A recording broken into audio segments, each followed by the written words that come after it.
picture showed a 9-year-old boy who was enormously fat. He looked as though he had been blown up with a powerful pump.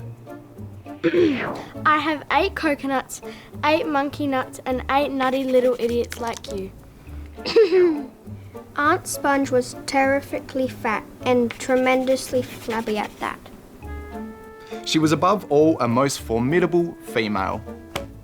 Did you notice anything wrong with the sentences you just heard?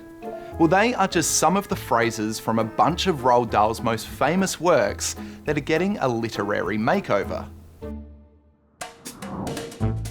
From now on, Oompa Loompas aren't small men, instead small people.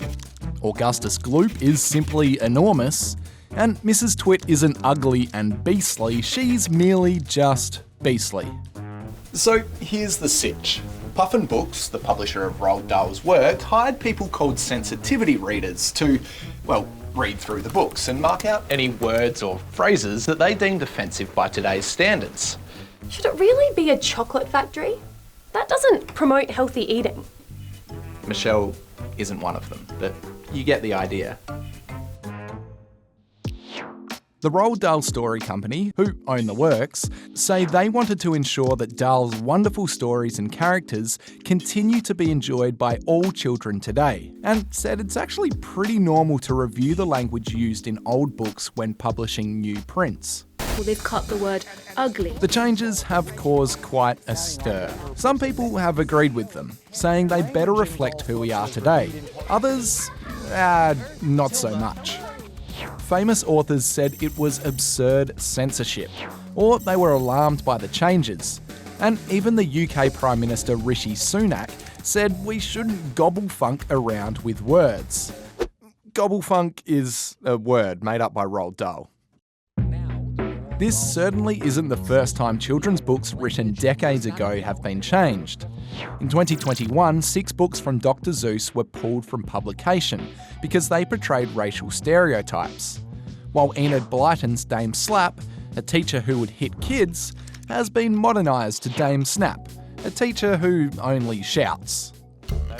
Some people reckon original works just shouldn't be fiddled with, saying authors write for a specific audience at a specific time period where some words and phrases might have been perfectly acceptable. And the words they use can be a good chance to show and teach kids how society has changed. In 2020, Disney added a message at the beginning of some old films, warning people of racist stereotypes or outdated ideals within the movie.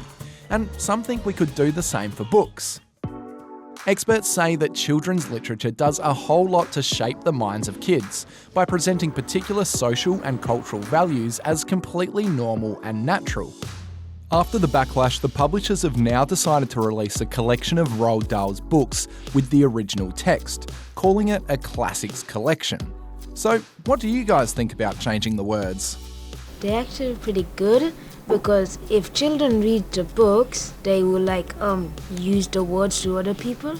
It's good and bad. Good as it's more child friendly, and bad as because Roald Dahl wrote the book, so the choice should be his. I think they shouldn't change the words in the book because it's the original writing. On the books they could write 8+, 5+, according to the words they've used in the book. I think it's important for kids to understand what they mean, because as they get older they'll probably find out anyway, so I think it would be important to explain to them what it means.